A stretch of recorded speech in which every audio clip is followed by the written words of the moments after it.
Благодарам, председателя. Значи, малце ќе бидам така саркастичен. Изгледа дека и немаме проблем. Зашто го велам ова? Внимателно го слушав премиерот на владата на Република Македонија на седницата кога биравме заменици министри и во неколку реплики премиерот не убеди, односно зборуваше зашто се водени соодветни стенограми дека реално проблем немаме. Имаме проблеми со откупот, меѓутоа имало состаноци и на тие состаноци се договорени работите и едноставно сега ако се примени тоа што е договорено, немаме проблем. Да не испане дека зборам напамет, ова е стенограм, реплика на премиерот кон пратеничката Гордана Силјановска-Давкова. Ќе цитирам само еден дел, да не одам со читање на целата реплика. Грозјето во моментот постигнува некоја цена од 15 денари и конечно со сите субвенции што државата ги дава зависно од малиганите, таа паѓа 14, 13 и 12, толку. Затварам тој цитат. После во продолжение даваме 48.000 по хектар, тоа се 2 денара по кило и тоа со законот за субвенции. Ако ги пресметате по килограм од хектар, тоа се околу 2 денара по кило. Дополнително даваме уште 4 денара субвенции по кило, тоа се 60 денари, предпоставам дека е 6 денари, грешка. За сите тие што се со помала шекерност, помало 19, уште 4 денара даваме, тоа се вкупно 10 денара. Значи, ова е официјален стенограм од собраниска седница, премиерот кажа дека на лозарите им се дава помош од 10 денара. Читам тоа што пишува во стенограмот. Ако веќе е договорено 13 денара откуп за Смедеревка, 15 денара за Вранец, владата дава 10 денара субвенции, ние готови да немаме проблем. Меѓутоа, нешто не е во ред. После имаше дискусија колегата од Кавадарци Панчо Минов и каже некои сосема други бројки и ситуација со откупот на грозгето. 2 дена расправаме нова проблематика, испаѓа дека ситуацијата ни оддалеку не е таква каква што беше презентирана од страна на премиерот на пленарна седница.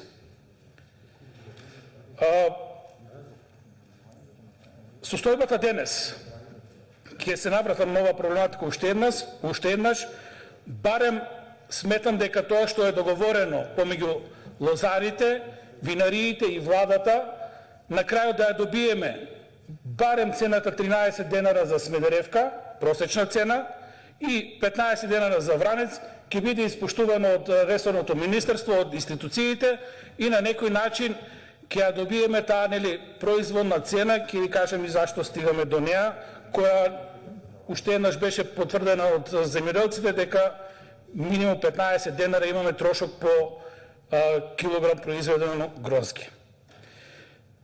Состојбата денес, тоа што го добивме печаток од ова јавна расправа, договорот не се почитува од засегнатите страни. Тогаш мораме јасно да потенцираме кој не ги почитува договореното помеѓу производителите, винариите и владата. Понатаму беше наметнато и во тогашните дискусии на пленарна седница дека проблем е големото производство оваа година, што нема баш таков печаток, може би има нешто поголемо производство, но не така драматично, затоа што од информации стигнавме до податок дека досега се откупени некаде 90 милиони тони, меѓутоа имало години кога се откупувале и по 150 милиони тони, значи капацитет винариите да го откупат грозгето има. Реален проблем, да ја согледаме состојбата денес, имаме со квалитетот на грозјето, поради обемните врнежи, нормално е кога имаме повеќе наводнување на грозгето, имаме природни врнежи, Нормално е да се зголеми количината за известен процент, а да се намали блажината на грозието, односно да паднат малиганите, и тоа е проблем кој треба соодветно да го решаваме. Сето друго е тактизирање на некој од трите страни. И на крај стигаме до тоа што е цел на владата, а и верувам дека си преземаат и обврска. Тогаш заменик министерот беше во изборна фаза, таа е 13-та седница на парламентот. Не знам дали е запознаат со овие работи. Премиерот ни кажа: ние настојуваме по секоја цена да стигнеме 13 денара откуп за Смедеревка просечна цена, 15 денара просечна цена за Вранец. Тоа се стенограми. Истото се повторува и во стенограмот меѓу председавачот Лјупчо Димовски и премиерот Зоран Заев.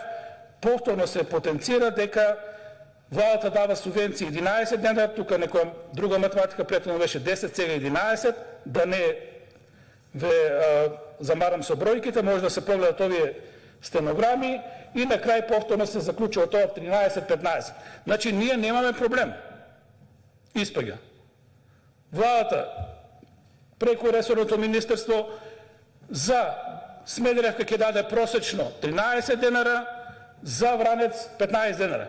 Ако има отстапување од тие договорени работи на трите страни, тогаш најреално е и за очекување е владата да излезе и да каже, вајда владата нема да се јави како лажго, да не бидам малку груб, како несериозна страна во целата приказна, или лозарите се грешка, или винариите не го почитуваат тоа што е договорено, односно тоа што е став, законско решение и така натаму, во оваа ситуација да го решиме проблемот. Меѓутоа не е така, затоа што еве и на ова говорница и во пракса гледаме дека цените по кои се откупува грозието се далеку пониски. Па така имате цени за понеквалитетното грозие со помалку малигани, просек 2 до 4 денара. За поквалитетното грозие на почетокот одеше со некоја подобра цена, меѓутоа како се зголемуваа, нели, како се полнеа резервите на винариите, таа цена почна да паѓа. Игрите, секојаш големата риба ги јаде помалите риби. Во оваа ситуација винариите ги злоупотребуваат, производителите на грозие винар, и едноставно цената падна, некои си 6-7 денара Смедеревка просек, 8 до 10 денара Вранец. За оваа цена можеме да дискутираме, на мене ми е податок пренесен од теренот, меѓутоа можеби е точно, можеби не. Во секој случај цената никако не може да стигне со понудените субвенции 2 денара субвенција за грозие и 2 денара мерка ковид. Ако се вратиме на просечна цена, сега квалитет и неквалитет, 6 денара Смедеревка плюс 4 денара помош, 10 денара. За Вранецот квалитет и неквалитет, сега не знам како се количините, меѓутоа ајде парафразирам, 8 денара Вранец просек плюс 4 денара помош, 12 денара. Значи имаме реален проблем. Винариите нема да исплатат 13 со 15, што е и производна цена. Цена со која лозарите треба да ги покријат своите трошоци. Јас правев некоја анализа, да не ве сега замарам со податоци, меѓутоа механизирани операции, орање, прскање, 7200 денара по декар, рачни операции, кроење, сечење, лачење, берење, овде се пресметани 2500 плюс 2500, 720, 3000 денара, вкупно 15920 денара за декар, зборам, и сега ова е цена без вредност на земјиштето и без инпут на тоа што го подигате лозовиот насад. Ако тоа го ставите, ќе стигнеме до нешто сериозно, дека трошоците, во зависност од квалитетот на грозието и количината која ќе го произведете на еден декар, за 1000 килограми изнесуваат 18 денари по килограм. За 2000 килограми по декар трошоците се 12 денара, за 3000 килограма по декар, тук има малко друга ситуација, обично тоа се грозје кои се наводнувани, па треба да се земе во обзир и цената за наводнување, а нормално и паѓа блажината кога го наводнувате грозјето и тука ќе добиете некоја друга ситуација. Ако 1500-1700 е производната цена по која ние пресметуваме просечна производна цена, тогаш не сме далеку и со оваа анализа од анализата која правеа лозарите, односно 15 денара по килограм.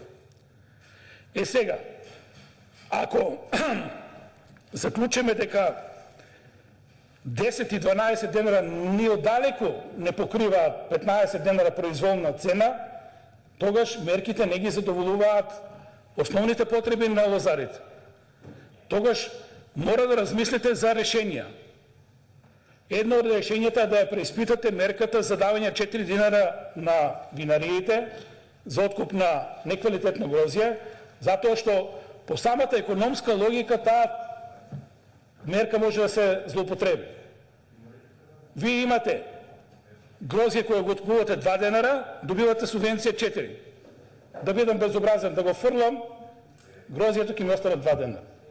Мора да имате контрола како инспекторат, мора да имате контрола како влада да не се злоупотреби мерката. Најсигурно ви е, ако таа мерка требаше да гарантира откуп и требаше да се зголеми цената понудена од страна на винариите, таа мерка одма да ја пренасочите на лозарите, за да добиеме чиста ситуација. 4 плюс 4 денара, 8 денара и веќе ќе стигнеме до некое решение како да ги стигнеме тие 13-15, барем да бидат на позитивна нула самите лозари. Проблеми во секторот има многу. Тие 13-15 денара не го решава проблемот. Меѓутоа ќе имаме уште една година помината за да се надеваме дека во иднина преку нов закон, преку нови решенја, тоа што дискутиравме од тука да се изведат добри идеи, добри решенја, добра пракса и да го решиме проблемот за во иднина, на кој начин ќе го развиваме секторот лозарство, затоа што реално имаме и некои други проблеми кои можеби не ги дискутиравме, меѓутоа веќе сме на некоја црна листа за извоз. Ни вратија грозѓе од Босна и Херцеговина поради преголема количина на метали во тоа што е продадено. Да се разбереме, рударство и лозарство не одат. Или ќе ствараме еколошка чиста средина, каде што ќе имаме квалитетен производ кој можеме да го пласираме понатаму и дома и во странство, или треба да ја објасните на земјоделците дека ќе имат производ кој е проблематичен на светскиот пазар. Реков на почетокот, проблем ќе немаме, владата, ако веќе се обврза и тоа го кажа премиерот на ова говорница, односно на говорница на пленарна седница, фер е да ја постигнете таа цена 13 плюс 15. Еве, јас сум скромен, мислам дека за развој на компонента во вакви околности немаме простор, меѓутоа сето друго е лошо за лозарите и за секторот лозарство. А со винариите, таму е чиста политика, чист бизнис, таму имате инспекторати, имате механизми, тоа полесно може да се реши. Да и помогнеме на лозарите. Благодарам. Благодарам и јас.